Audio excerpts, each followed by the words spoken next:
मैं चाहता हूँ। एक तो मंदिर का निर्माण 5 साल पहले चालू हुआ था और करीब 2.5 वर्ष पहले पूरा हो चुका है। मंदिर का जो क्षेत्र बनना था पूरा पूरा बन चुका है। उसके बाद से कोई नई प्रॉपर्टीज़ नहीं खरीदी जा रही हैं। ना ही मंदिर के बाहर के मकानों में मंदिर के किसी परमिशन की आवश्यकता होती है। मंदिर के बाहर के जितने भी मकान स्वामी हैं, प्रॉपर्टीज़ के स्वामी हैं, रिपेयर करें, मेंटेन करें, नया बनाएं, पुराना बनाएं, मंदिर का टेक्निकली उनसे कोई किसी प्रकार का परमिशंस या एनओसीज की आवश्यकताएं नहीं होती हैं। तो ये भ्रांति है, उसको दूर पहले भी किया गया था और काफ़ी लोगों में है, तो उनको अब दोबारा से क्लियर करवा दिया जाएगा कि मंदिर प्रशासन का कोई कंट्रोल बाहर की प्रॉपर्टीज़ पे नहीं है। वे वे वे पूरी तरह स्वतंत्र हैं कि अपनी प्रॉपर्टीज़ की मेंटेनेंस करें। आप देख भी लें, मंदिर के बगल में भीमाशंकर एक मंदिर है, उसके पीछे अभी भी रिपेयर मेंटेनेंस चल रही है।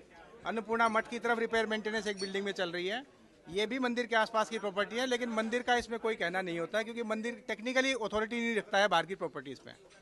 इसके बाद जो दूसरी बात है कि मंदिर को खरीदने के लिए रिक्वेस्ट की गई थी, वो मुझे भी रिक्वेस्ट की गई थी इनके द्वारा, क्योंकि मैं जब ये 4A नंबर गेट चालू हो रहा था तो खुद मौके पे आया था। हमने विचार करने के लिए कहा था, लेकिन वास्तविकता ये है कि अब मंदिर का निर्माण कार्य पूर्ण हो चुका है। अब बाहर की प्रॉपर्टीज़ की मंदिर को आवश्यकता नहीं है, और अगर खरीद भी लेते हैं तो पब्लिक का पैसा उसमें इन्वेस्ट होता है और इनकी यूटिलिटी नहीं हो पाती है। तो पैसा जो है बेसिकली उन्हीं सुविधाओं पे खर्च किया जा रहा है जो तात्कालिक रूप से श्रद्धालुओं के लिए आवश्यक है, जैसे गेट बनाना, शेड लगाना। नए मकान खरीद के नई प्रॉपर्टी विस्तारीकरण का काम लगभग 2-3 साल में नहीं हुआ है। हालांकि उनको हमने कहा था कि हम विचार करेंगे, परंतु वास्तविकता की जो स्थिति है वो पिछले 2-3 साल में ये है कि अब विस्तारीकरण का काम नहीं हो रहा है। तीसरी बात जो है नगर निगम और वीडीए के बारे में, वो भी कुछ लोगों को पिछले 1-2 महीने में भ्रांतियाँ रही हैं कि अगर रिपेयर मेंटेनेंस करते हैं तो अथॉरिटी के लोग रोकते हैं। तो इसमें मैं स्पष्ट करना चाहता हूं कि अथॉरिटी के लोग तभी रोकेंगे जब नक्शा परिवर्तित होगा, नक्शे में नए एडिशन कंस्ट्रक्शन के होंगे या तोड़ के नए सिरे से कोई नया मकान बनाया जाएगा। क्योंकि हाईकोर्ट का यहाँ पे रोक है, माननीय उच्च न्यायालय ने HFL से 200 मीटर पे नए निर्माण पे रोक लगाई हुई है, या स्थिति परिवर्तन में रोक लगाई हुई है कि नक्शे के इतर निर्माण नहीं हो सकते हैं। रिपेयर मेंटेनेंस के लिए किसी की परमिशन की आवश्यकता नहीं होती है, फिर भी कोई रोकता है तो डेवलपमेंट अथॉरिटी के कई विजिट मैंने हरिश्चंद्र घाट पे, शिवाला घाट पे पिछले 1 महीने में करवाए हैं और लोगों को क्लियर करवाया है कि आप अपना मकान मेंटेन करें, रिपेयर करें, प्लास्टर कराएं, उस पर सीमेंटिंग कराएं, रंगाई पुताई कराएं, उस पर कोई रोक नहीं है। आज से दोबारा 3 दिन का अभियान हम चला रहे हैं। डेवलपमेंट अथॉरिटी पुराने घाट वाले एरियाज़ के सारे मोहल्लों में अनाउंसमेंट करवाएगी कि कोई भी रिपेयर मेंटेनेंस करवाना चाहे प्रायोरिटी पे करवा ले। नगर निगम को हम आज इसलिए यूज़ करेंगे कि बारिश के बाद जनरली मकान गिरने की घटनाएं होती हैं, पूरे देश में होती हैं। उसी में जब धूप निकलती है तो और भी ज़्यादा दीवारें फटती हैं और उससे भी ज़्यादा मकान गिरते हैं।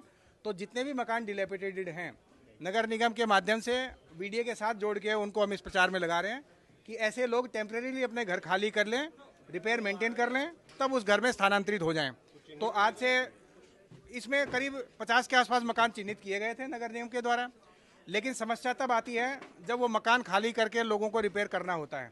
तब लोग मकान खाली करके निकलने के लिए तैयार नहीं हो पाते हैं, और मौसम भी बारिश का ऐसा होता है कि निकलने में सुविधा भी होती है।